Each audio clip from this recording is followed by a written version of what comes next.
All right. I see Rhonda's joined us. I'm gonna go ahead and I've turned it on. I just wanted to meet with y'all today. I know we did a town hall last week, and I wanted to meet with y'all today. Rhonda, thanks for joining us. First thing, I need to make sure that I cover is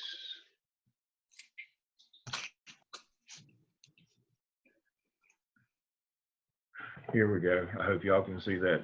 This won't affect either you, Rhonda, or you, Clarence, but for the few 605s that we've got, make sure that if you're listening, I covered this the other night, you know, these deadlines are pretty firm, so make sure that if you're in 605 that you follow these, that you understand all your evidence artifact work is due by July 3rd, and that gives you time, a couple of weeks for revision and get it back in to get it graded again and for them to get back to you. And everything is due by July 23rd. Again, if you're in 605 and you've got anything missing in your portfolio, let me know so that I can help you. Like if your internship site supervisor hasn't done what they need to do, let me know and I'll see if I can stimulate that or get them their username and password. So make sure if you're in 605 not to let the time slip by. All right, so let me switch out of that. Everything else can be found in your internship shell. If you don't have an internship shell, let me know. It's probably going to say 697 or 698. It may say executive leadership internship. It's according to which program you're in. For whatever reason, they couldn't make it all the same. But you should, under my courses, have an internship shell. When you go in that, that's where I put all these things under intern materials. And so under intern materials, I have a copy of the log. You know, you have to do 80 hours a semester if you need a copy of the log. When you're working in your competency folio and task stream, I have where you can find your competencies in your evidence artifact work and also where you can find competencies in your internship activity.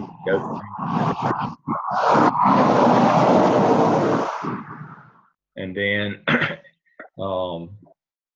for any of you that started in the fall of 16, if you want to accelerate one semester, instead of having a dark semester in the fall, you can go ahead and take 605. That application is right here. That would get you out a semester earlier if you wanted to do that. For you folks who started in the spring that are in the traditional 3-semester program, you're still going to finish in the fall. But we have some folks who started in the fall, and this would allow them to finish at the same time with you. So that application is there. It tells you what you have to have done.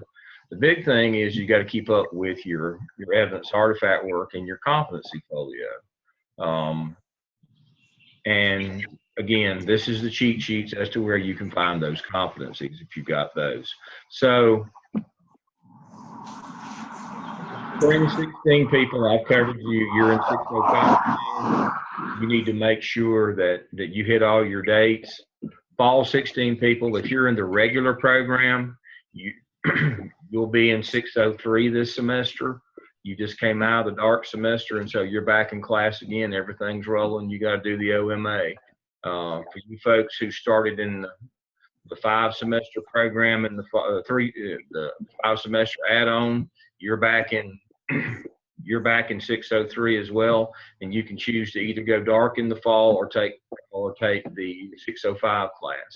For those of you who started in the spring, y'all all should be regular 5-semester master's people. Y'all are in 602 now. The people who are in the add-on licensure, the 3-semester, y'all are in 603 now doing the OMA. That's where you should be. If you're not in the class this semester, you should be. Now, nobody should be in a dark semester this summer. Everybody should be in regular class. If you're in a dark semester, email me, and we'll figure out why you're in a dark semester. So Make sure you get your competencies done this semester. Again, if you're add-on or if you're going to accelerate, you need to do all 21 this summer. If you're regular and you're in 602, you need to finish what you started this spring. So that the second 9 of the 21 is due this summer. So you either have 9 that from the round that you started in the spring, or you have all 21 that's due according to which program you're in. And again, here's where you can find those competencies in your work. Does anybody need for me to show you the competency folio in your DRF? You've seen it 1,000 times in task stream. I won't bother to switch over to that today. Using this intern shell, you select the one over here on the side that you're in. I see Rhonda's with me. Rhonda's in MELS 603 for the 3-semester program. And so if we clicked on that, this is what Rhonda would see. She would see that she's got to do the OMA this summer, and she's got to do CAP 1 and skip 1 and 2. Those are the things that she has to do this summer. Now, she can upload her work there for me to review. This comes straight to me and me only. I'm the only one that sees it. So I can work with her directly back and forth through this shell on her work before she goes to task stream with it. Now, if Rhonda wants to get other people's opinion or wants to allow her peers to review her work, instead of coming here, because only I can see this, she can click on discussion board, clinical coach review of draft tasks. She can come to the discussion board, and there'll be a place for her to put all of her OMA and skip 1 and 2 and CAP 1 right here. She can come here to that, and not only will I see it and comment on it, other people can see it and comment on it. So you have 2 options. You just find the program that you're in. When you click on it over here, that's a direct link to me and me only. Discussion board is a direct link to anybody. And so you can actually use this to get help from peers that may not be in your group this time, but you value their opinion. So you can use this to do that.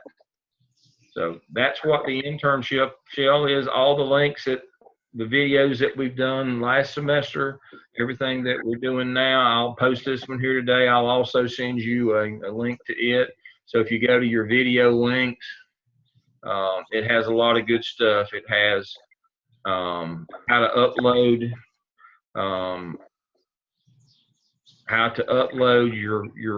your competency folio once you're done with it.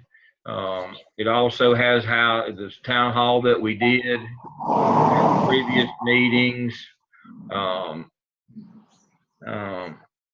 This one is how to upload it. Let's see which one this is. I think I've taken the one out. Yeah, this is how to create and build your. That's Dr. Hamilton. So this is how you, again, this is, if you don't, for whatever reason, I never know, but I think everybody has a folio created and uploaded and can put their work in it. If for some reason you lose yours or don't have one, you can follow this process to reestablish your portfolio and your competency folio in task stream.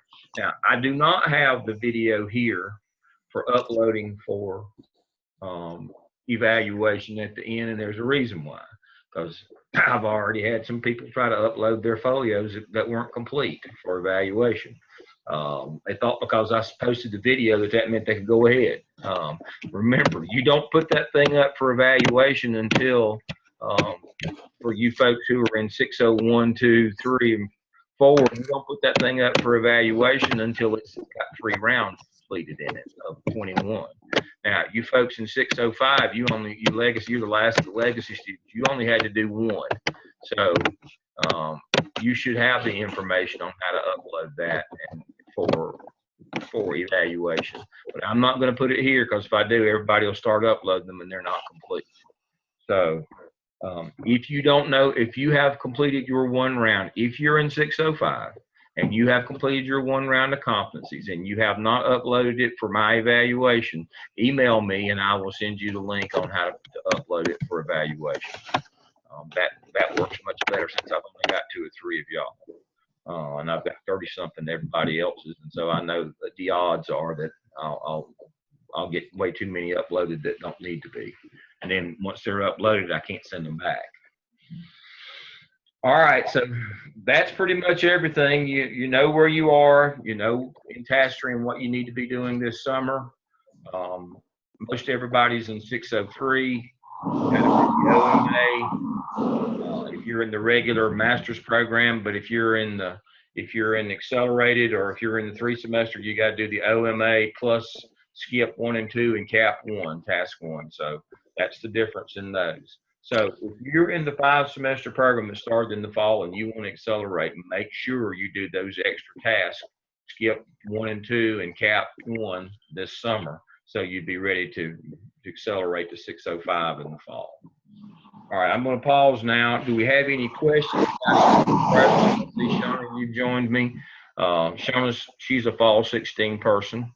And so I believe, Shauna, you're going to try to accelerate? Yes, that's right. Very good. Yep, that's my plan. Very good. So for Shauna, in the first 2 semesters, she did 1 round of competency. She did 12 and then 21. So this semester, to get her back on track so that she can finish in the fall, she'll need to do all 21 this semester of her competencies. That's communication down through visionary.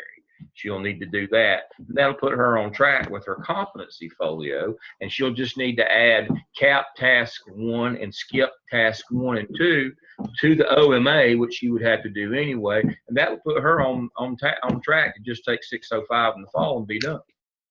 So that's what she needs to do. And so if you're in the same boat as Shauna, that puts her there. I don't think there was anybody that started in the spring of 17 that was add-on that wanted to do 5 semesters. I don't think there's any of those out there. That's why I said I don't believe that's the case. So I think everybody in my group that started in the spring of 17 as an add-on licensure is just doing the 3 semesters. So that means all of you will have to do OMA, all of it, task 1 through 4, cap 1, skip 1 and 2, plus 21 competencies. I don't believe you'll be just like Shauna. You'll have to do the same thing. She's going to get on track with y'all this summer. So if you started add-on licensures fall of 16, spring of 17, and you want to finish in the fall, again, all of OMA, cap 1, skip 1 and 2, and 21 competencies this summer. That's I'm being redundant, but that's it. All right. Other questions that you might have from me? All right. Visits. I will not visit you this summer. I was just talking with Clarence as we opened up here, and the biggest reason why is I'm banned from your campus till after testing. We're not allowed to come on campus during testing. A lot of districts don't like that. They consider us to be a vendor, and so we don't get to come until after testing is over, and then it's close of school, and then June 15th, there's nobody there. Makes summer visits kind of hard. Now, if you want me to visit you, if you email me, we'll work out a time. We'll figure out a way for me to get there. But I visit every one of you this spring for that reason. I make visits to everybody in the spring because I know that I'm not allowed to in the summer most of the time.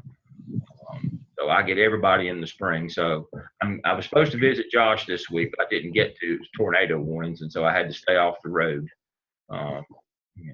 And so I didn't get to visit him, but I didn't get to visit Christina this week. It was during a driving rainstorm, but I was able to get to her. Didn't get to visit Josh, but I'll catch him next week. But if you want me to come and visit with you, I will be glad to come and visit with you. But now be cognizant of the testing schedule and all that stuff. Don't get me in trouble. Be showing up and causing a testing issue. Let's see. I will be at Athens Drive in Raleigh on July 18th. I know that's kind of after the fact. That's why I was going to go ahead and visit Josh now, because that's kind of after that's well past the deadline. But I'll be there then to double check on all my folks there and make sure that everything got done. And if there's anything that that still gives us about a week if something didn't get done, because the deadline is supposed to be I think the 17th. And so 3, 14, 17, yeah. The 17th, and so I'll be there on the 18th to follow up on them. I think all of my interns pretty much in 605 are there, and so I'll go to Athens Drive and check on them, make sure they're done. But if any of y'all are listening, if you need me to come to visit you before then, I'll be glad to. Rhonda, I'll be glad to run up the road to Statesville anytime you need me. Just let me. I don't. Dr. Lamb, I had 2 questions. Yes. So it's okay if I upload the competencies again like I did last time and just send you a comment to check them? That's correct.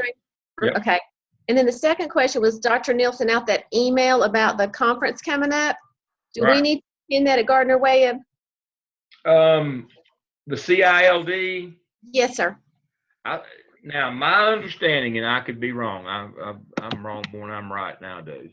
My understanding is it's required of all doctoral students and it's optional for master's students. Is that your understanding? Well, I wasn't sure, so that's why I was asking. I wanted to double check. I didn't see, I don't know that I got copied on the CILD. I should have, but I don't remember seeing that come through. But heretofore, every year in the past, it's always been required for doctorals, optional for masters. That's a really tough time for school-based people. Even though it is far enough in the, it's after school is out. Let me pull my calendar right here. Come on now. I mean, it's the 26th and 27th of June, but most everybody is well into their second job or vacation by then, since they've been out of school for a week or so. But my understanding, again, on CILD is optional for master students. Okay. I don't know that they require that. Let me see if I can see. Let me switch over and see. I don't really see anything from him about the CILD. I haven't gotten anything, but if it changes, here's the deal. If it changes to where y'all are required to come, I will let you know. I'll be with him on Tuesday.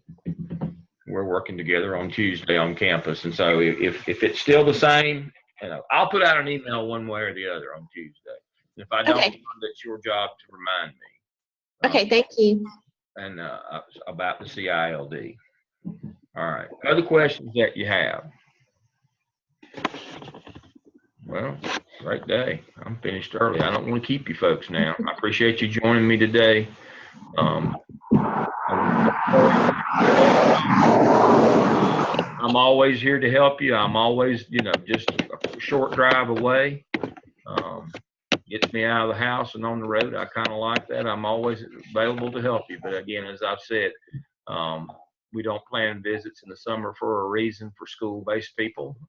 But I can squeeze you in, no problem, if you'd like for me to come. And so if there are no other questions, I'm going to let you get back to your vacation. I know that this is a big weekend. I'm here in my neighborhood. We've got a lot of things going on, so I'll let you go. So email me, call me. I'll talk to you soon. Y'all have a good afternoon. All right, thank you. Thank you.